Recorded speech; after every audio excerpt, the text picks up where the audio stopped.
Okay, Lancaster Lebanon League Media Day, Section 1 here, and probably a team, that epitomizes Section 1 here, the Lancaster Lebanon League, Wilson Bulldogs, Coach Doug Dahms. Doug, I mean, it's that time of year. It is, and the kids are ready. Everybody's getting excited. Football's rolling into town.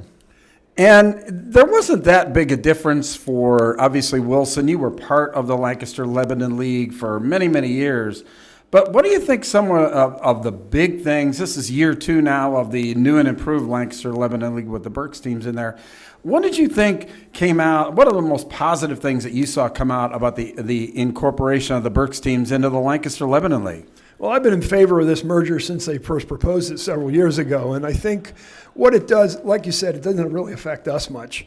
But what it does do, I think, is a lot of those smaller teams that had to constantly battle against the bigger teams in their section, now they have a chance at winning games. And, once you start winning a few games, it gets contagious. Your school gets involved. The community gets involved. It's better for football. So I think it was a great thing.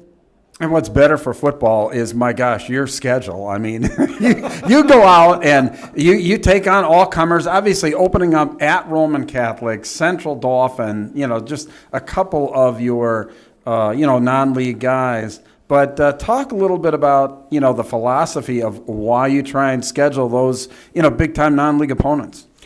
Well, we like to challenge our kids early. Obviously the first goal is to win the league and then go as far as you can in the playoffs, but you want to beat everybody, you got to play everybody. So, you play a team like Roman Catholic, who's a Philadelphia powerhouse, you play them early, you find out real fast where you are, and where you got to get better, and it gives the kids a nice shot at where they got to be come the end of the season. Mm-hmm. And who are some of the guys that you're really going to rely on this year to kind of, get you back on top of the Lancaster Lebanon Section 1?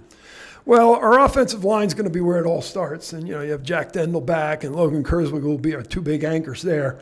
And then we've got Tommy Hunsinger back at quarterback. It's always nice to have a veteran back there. And then our 2 number 1 wideouts, Eddie Case and Austin Valucavich are back. So, we feel we got to find some young guys that haven't run the ball much that are going to have to take over running the ball. But, we find a good running back in the mix. And, we should be okay offensively.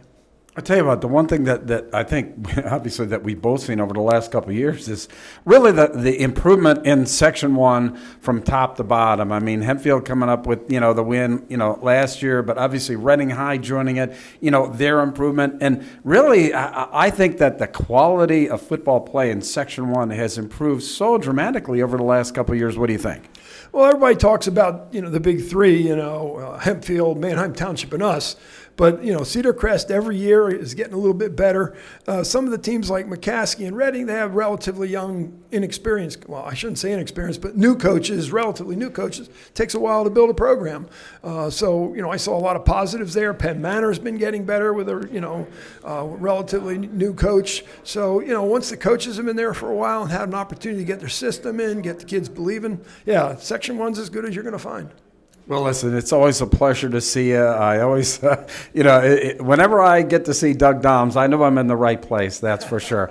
Well, listen, thank you very much for your time. Best of luck this year, all right? Thank you. All right, more interviews on the way.